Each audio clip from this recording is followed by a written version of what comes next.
Happy New Year guys!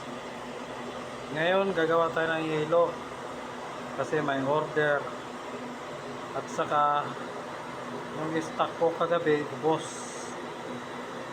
sa manginginom.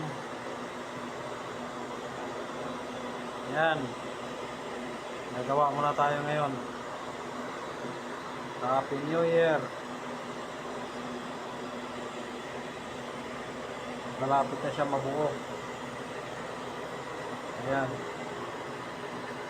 dito medyo manipis pa siya.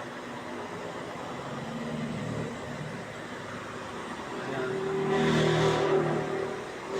Ay, pati dito nag-yelo pala. Malamig din. Ayan. Siguro mga 15 minutes pa. Wala na akong butas makikita. Buo na yan. Solid tube ice.